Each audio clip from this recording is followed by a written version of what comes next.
خداوند یسوع مسیح کے زندہ جلالی اور پرفضل نام میں آپ کی سلامتی۔ میرا نام ایونجلسٹ امجد رحمت ہے اور آج میں اس پیغام کے وسیلہ سے آپ تک خدا کا کلام پہنچانا چاہتا ہوں۔ فرشتوں نے کیا گیت گائے، اس کے لیے ہم اپنے لیے حوالہ نکالیں گے۔ لوکا طبیب کی معرفت لکھی گئی انجیل، اس کا 2 باب، اس کی 8 سے 14 آیت تک خدا ان کے زندہ کلام میں یوں بیان ہے۔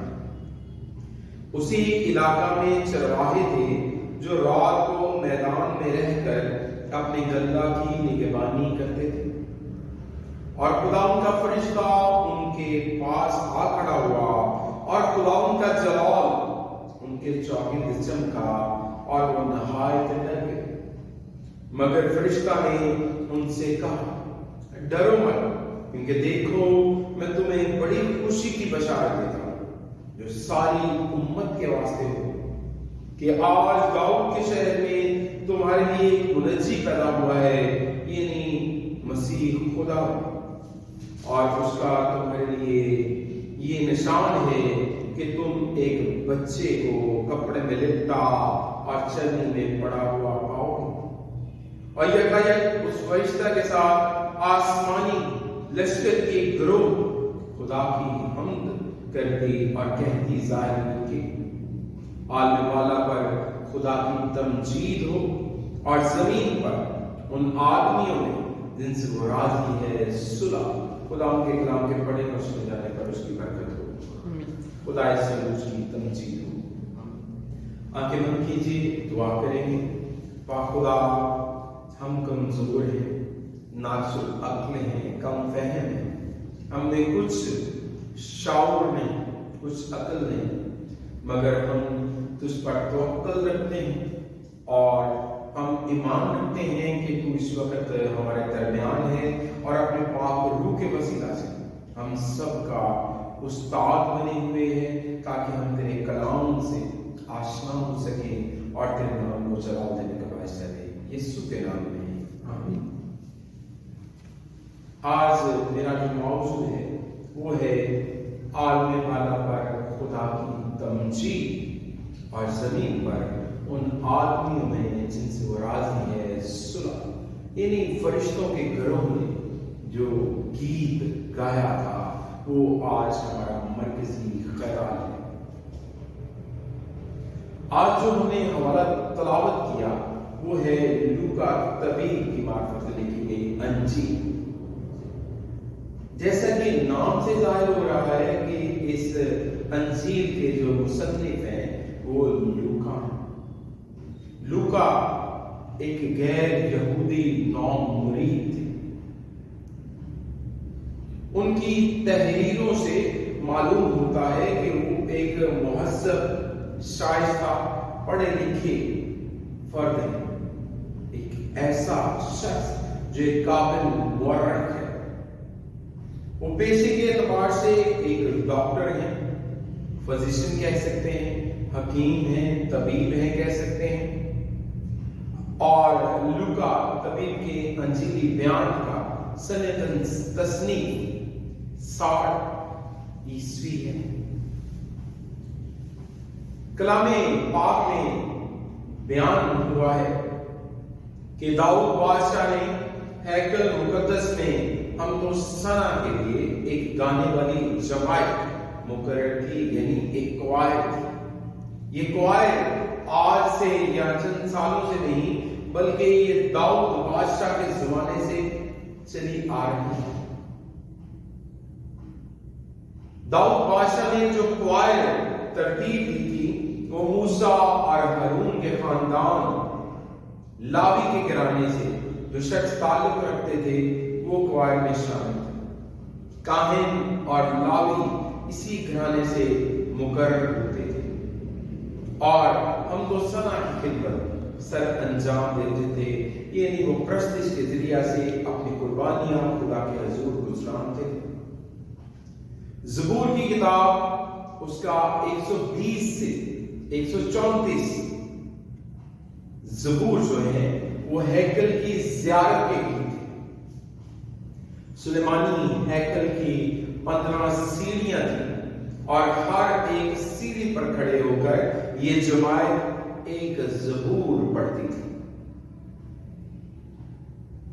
یعنی ہم کہہ سکتے ہیں آسمانی فرشتوں کی ایک بڑی گروہ جو حمد کرتی گیت گاتی ہوئی ظاہر ہوئی تھی. اس سے پرستش کی اہمیت ہمیں سمجھ آ رہی ہے. آج موجودہ کلیسیا سوال یہ ہے کہ ہم پرستش کس طرح کرتے ہیں؟ کیا ہم خود نمائی تو نہیں کرتے؟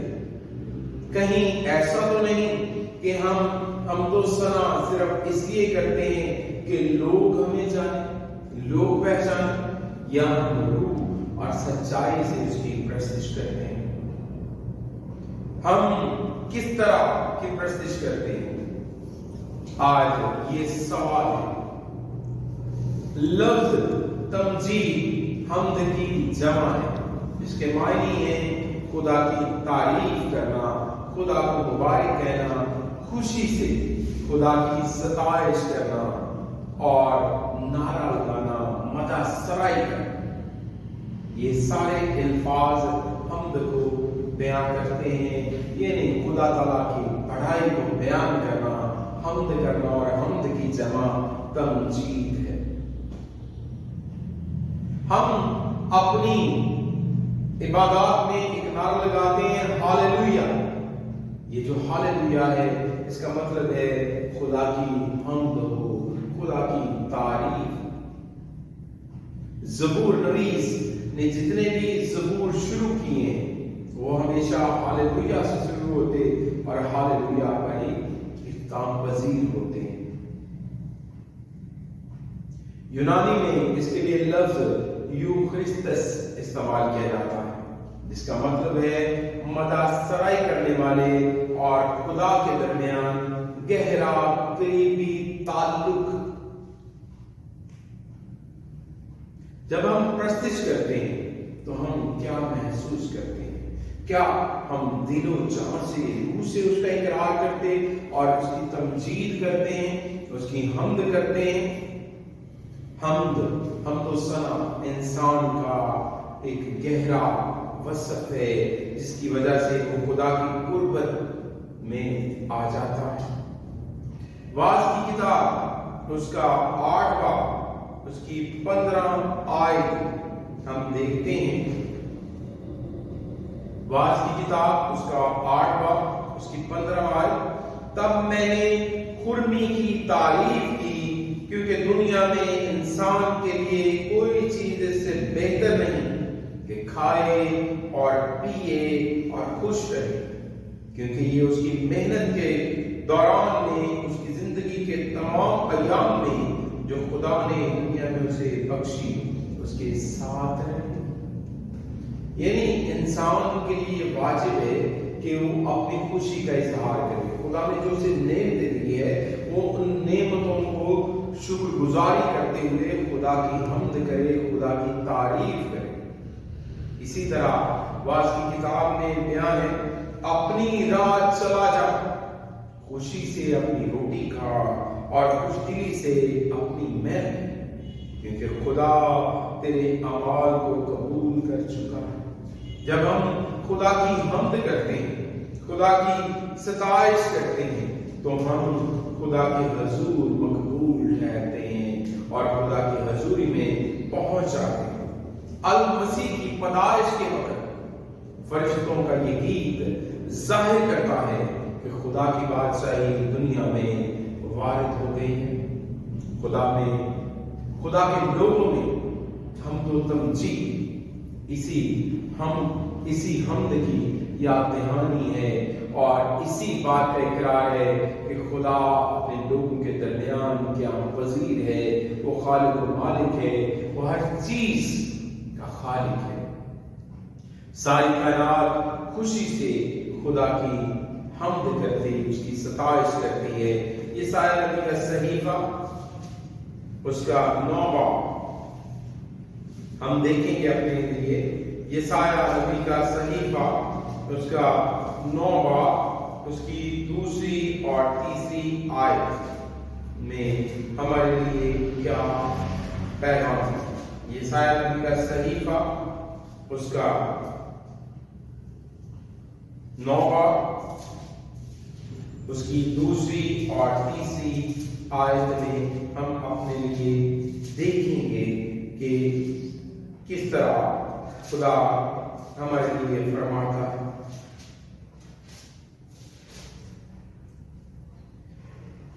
یسایہ نبی کا صحیفہ اس کا 9 باب اس کی 2 اور 3 آیت، جو لوگ تاریکی میں چلتے تھے انہوں نے بڑی روشنی دیکھی، جو موت کے سایہ کے ملک میں رہتے تھے ان پر نور چمکا۔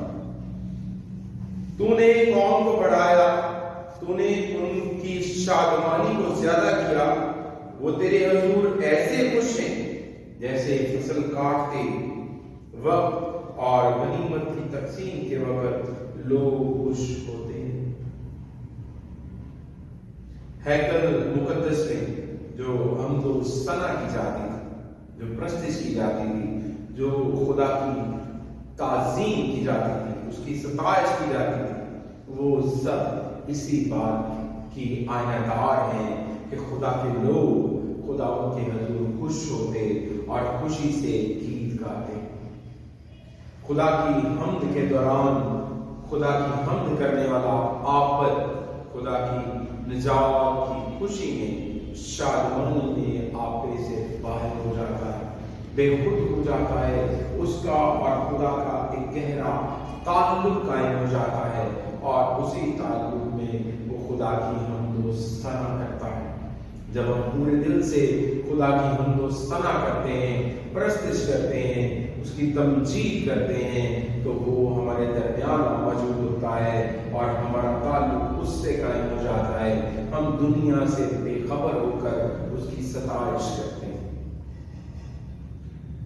دوسری چیز جن سے وہ راضی ہے ان میں صلح۔ یہ جو لفظ صلح ہے یہ سلامتی کا اظہار کرتا ہے۔ خدا اور انسان کے درمیان تعلق میں ایک خلش آ گئی۔ جب آدم اور حوا نے باغ عدن میں گناہ کیا تو یہ تعلق ٹوٹ گیا۔ آدم اور حوا کو باغ عدن میں سے نکال دیا گیا۔ صلح کا شہزادہ آج اسی لیے آیا ہے تاکہ وہ اس تعلق کو دوبارہ بحال کر سکے، یہ امن اور سلامتی قائم کر سکے۔ اسی لیے یسایہ نبی کا صحیفہ اس کے 9 باب اور 6 آیت میں ہے، اس لیے ہمارے لیے ایک لڑکا متولد ہوا اور ہم کو ایک بیٹا بچا گیا، اور سلطنت اس کے کندھے پر ہوگی، اور اس کا نام عجیب، مشیر، خدا قادر، ابدیت کا باپ اور سلامتی کا شہزادہ۔ کیا وہ آج ہم سے راضی ہے؟ کیا آج ہمارے دل میں صلح کا پیغام ہے؟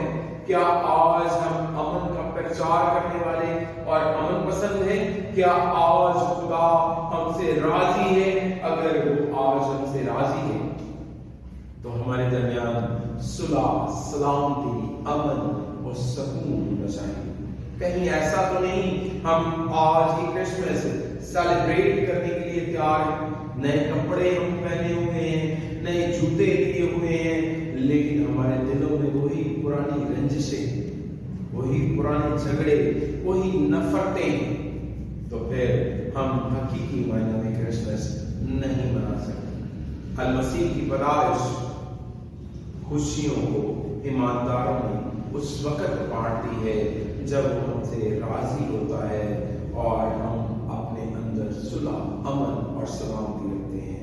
آج موقع ہے کرسمس کا، اور ہم سب کے لیے موقع ہے کہ ہم اس موقع پر اپنے اندر امن، صلح، سلامتی رکھیں اور خدا ان کے نام کو چلا دیں۔